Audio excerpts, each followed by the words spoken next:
Next comedian coming to the stage. Great lady, funny lady. Start clapping right now for Miss Beth Farber.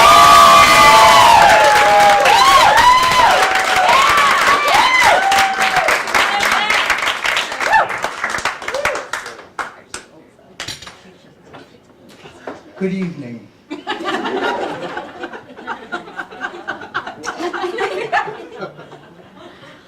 When I went to law school, I thought I had what it took to be a great criminal defense lawyer.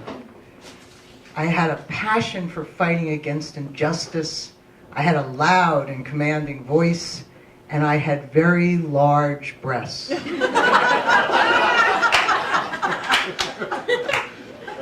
Now you might wonder, why would large breasts be important to being a criminal defense lawyer?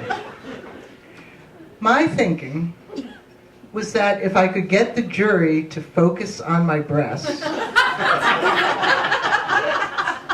they might not notice just how guilty my client was. And I want to tell any young woman out there thinking of becoming a criminal defense lawyer that actually juries hate criminals, no matter how big your tits are.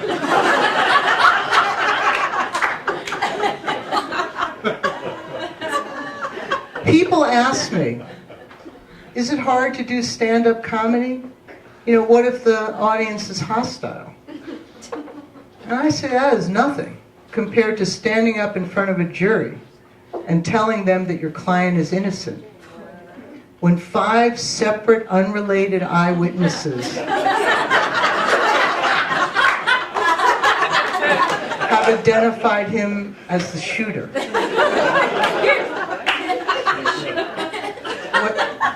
When his DNA is on the murder weapon, and when across his forehead he has a tattoo that says, "Born to Kill." Try that if you want to see a hostile audience. Now, my criminals, throughout my career, I've had a lot of them, and they've taught me a lot. I once had a client, a criminal. His name was Virgil Cunningham, and he came from rural West Virginia. And he was in jail there. I went to visit him, and on the way I bought a raccoon hat, you know, a Davy Crockett hat. Not for me. It's for my son. And I showed it to Virgil, and Virgil said to me, "How much you pay for that thing?" I'm like, "I paid $5, Virgil." He goes, "Damn, for $5 I could have gotten you the whole coon."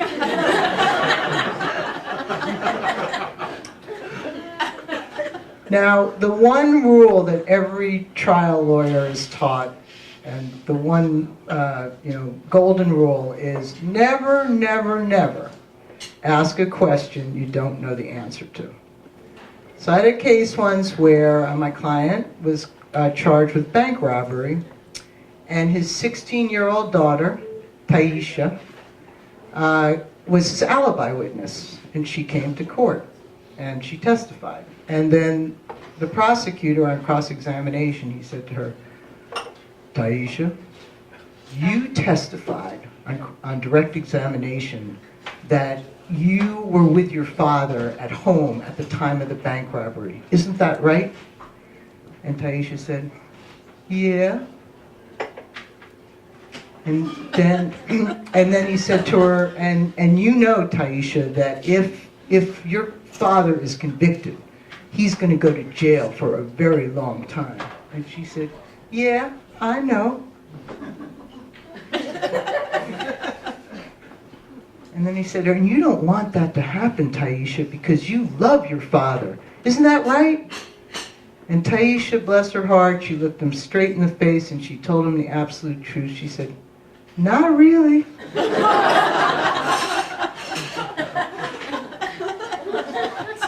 And we in the legal profession have a technical legal term for what the prosecutor experienced at that moment. And it's called stepping into a big pile of shit.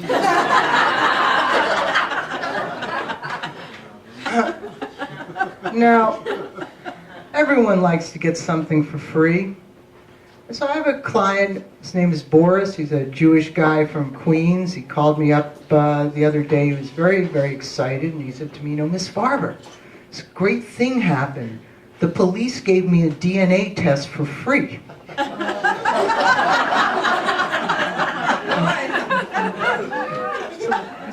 I said, well, that's really fabulous, Boris. You know, what'd you find out? Did you get the results? He's like, yeah, I did. And there's some good news and there's some bad news. And I said, well, okay.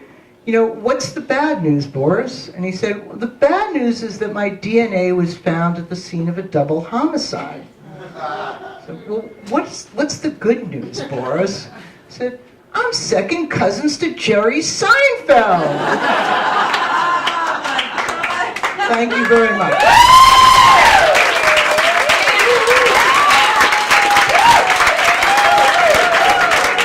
We're going for Beth Farber. Let Beth hear it.